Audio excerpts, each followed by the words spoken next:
Welcome back to the Complete Money Playbook. Mastering your money is not about just earning more. It's about having the right financial accounts in place to ensure your financial health and future wealth. In today's world of trying to complicate the financial landscape, knowing which accounts to open can be the difference between financial freedom and financial struggle. So if you don't have these three essential accounts, cash accounts, a brokerage account, and a retirement account, you risk missing out on financial growth, security, and the peace of mind that comes with being financially prepared for the future. And honestly, these are the only accounts you're going to ever need. The finance world wants you to think it's very complicated, but like I always say, it's just not that complicated.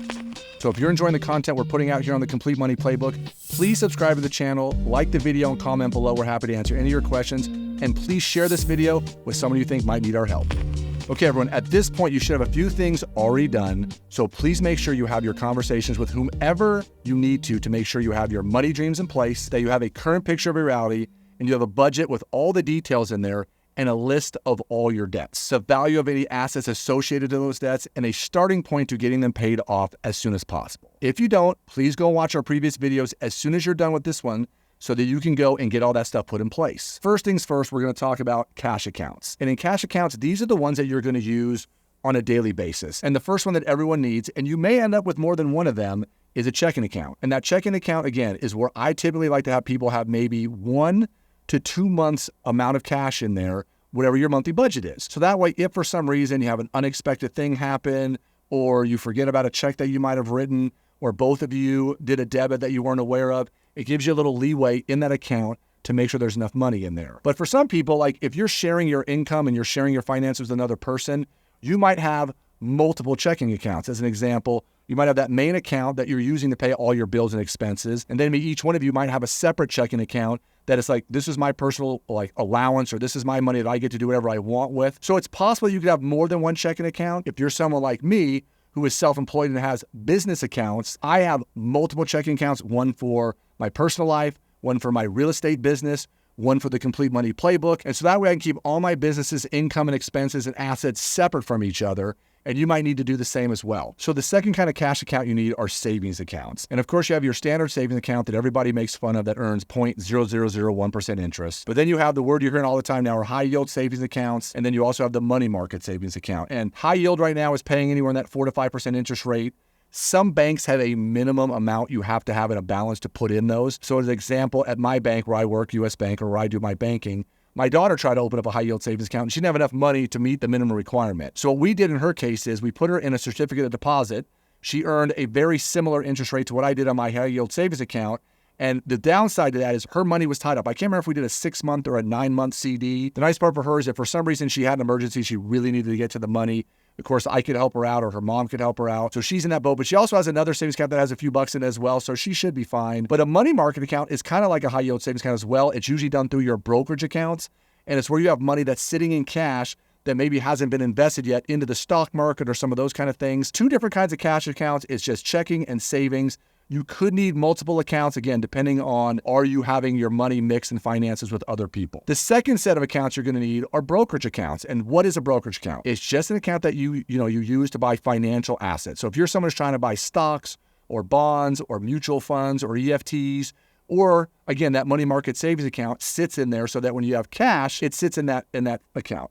And for many people, you can buy, open your accounts. Mine happens to be with Fidelity because that's who my parents were when I was a kid. But whether it's Vanguard or Charles Schwab, or like I said, if you Google, brokerage accounts or companies that sell brokerage accounts, you're going to run into a ton of different companies that can do this for you. As we start that investing portion of this class, we're going to basically have to have a brokerage account. If you don't have one now, that's fine. Because many of you, if you're investing in a 401k or whatever the case may be through your employer, you don't have to have a separate brokerage account on your own. You're already doing that through your employment. The only downside is when you're doing it through your employer, you can only invest in whatever they're offering in your particular plan. Where if you had a separate account, an IRA or something separate at a different brokerage account, then you could typically invest in whatever that company offers, which is usually just a larger selection. So the third set of accounts you need are retirement accounts. Most people have a 401k. There's also what's called a 403b. They all basically do the same thing. And these are retirement plans, like we just mentioned, that you get through your employer.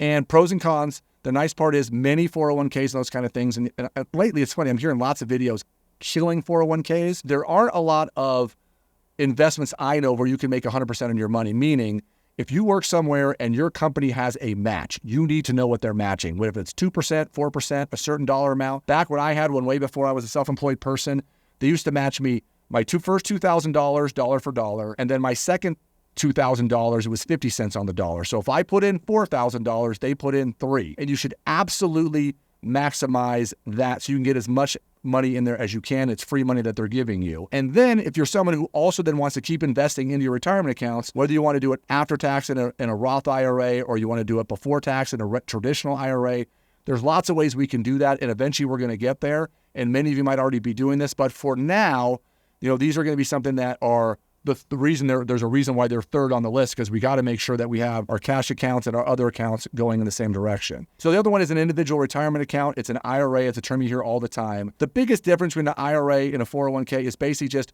you're doing that yourself. You're doing it through a third-party company. You're opening up a brokerage account. You're doing it over there. And really what it does, it just gives you a larger option of what you can invest in. But again, the options there also, you can do pre-tax or after-tax, whether it's traditional or Roth. And honestly, I think there are pros and cons to both. And you probably, in a perfect world, would be doing a little bit of both. These are all accounts that happen through a brokerage company, like we mentioned, a Vanguard, a Fidelity, that kind of thing. If you're looking for more information about me and all things Complete Money Playbook, click the link in the bio to go to our website, the Complete Money Playbook, and hopefully you get all the information you need so we can help you and your financial dreams. So the other option that you hear people talking about is a rollover 401k or IRA. And so as an example, when I worked at my gaming company 25 years ago, when I finally left there, what I was able to do is take that money, roll it over and transfer it so it's not in the company-sponsored plan anymore, and it was in my plan that I could manage for myself. The other thing is, once I became a self-employed person, now you're using what's called a self-employment IRA. So there's IRAs for all these different kind of situations. The terminology tries to confuse people. There are different, usually, limits on how much you can put in them. There are other things, whether they're pre-tax or after-tax, they can do. The nice part for many years, when I had a self-employment IRA, we were able to put in a much larger amount of money, both in mine and my wife's account, so that we could build up our retirement and start getting that net worth build up a lot quicker. There's pros and cons to all these different kinds of accounts. You can use many different ones. But the other thing that I want to talk about is going back to those first cash accounts. And when you have a checking account, in today's world, you're using a debit card. And we hear people all the time talking about the pros and cons of debit cards versus credit cards. So I want to talk about that a little bit. So a debit card, when you're using, especially if you're paying for things online or in grocery stores or buying gas, whatever the case may be, you have to remember that debit card, that money is coming right from your checking account, which is great because you're actually, like, in a way, spending cash, and you're doing that right now. The negative is it is a lot less safe, meaning if someone were to hijack your debit card, they're literally going in and spending money right out of your account, which is actually your money, and trying to get that cleaned up with your bank is a lot more difficult than if you use a credit card. So as much as I'm not a huge credit card fan, and as much as I always tell people it's way too easy to overspend on credit cards, if you're using credit cards strictly to try to build up airline miles and points and gifts, nobody ever got wealthy trying to use credit cards to build up all that stuff. But there is a good use for credit cards if you're using them smart. They're much safer. So if you're using a credit card to buy airline tickets or travel expenses, wherever it might be, one, it's easy to track. Two, if you are someone who's really good with credit cards and you have to pay them off in full every month, you can use that because, again, if there's a breach of your card or someone gets the information, now the credit card company has a lot more information in place to protect you, and you're getting their money spent, not your money spent. So when there is a dispute, it's a lot easier to get that stuff taken care of and fixed depending on who you like to use and those kind of things. So just know there are some difference between both of these things. But in reality, these are all the accounts you're ever going to need. So whether it is, again, your checking and savings, your brokerage accounts, and your other miscellaneous retirement accounts that you're going to need, many of these start to overlap. And just because there's certain titles for them, there's certain difference in them, whether they're pre-tax or after-tax, they try to make it very confusing. And of course, the confusing part is if your money goes into these accounts and it sits in that cash and it's not invested into the stock market or invested into bonds or whatever you want to invest in, that's where people start to try to make it even more confusing, when in reality, many people, if they just invested in the stock market or a couple of major index funds and left it alone because there wasn't a lot of costs involved, they'd be much better off doing that than trying to find some person that they think is going to beat the market and out-invest the market, because, to be honest with you, it just doesn't happen. And if it does, it's more luck than it is skill. At the end of the day, we're going to talk about these accounts. We're going to show you how to use these accounts, especially as you start having your debt paid off. So for those of you that are coming from a bad financial situation, we're going to focus on debt payoff first and a lot of this stuff second and third. We will get there at some point. But in the meantime, I wanted you to know what these accounts were, what they're for, and how to use them. And we'll talk more about that as we go forward on the Complete Money Playbook. If you're looking for more information about money and finance, check out this video about debt payoff and budgeting to help you get on your path to financial well-being.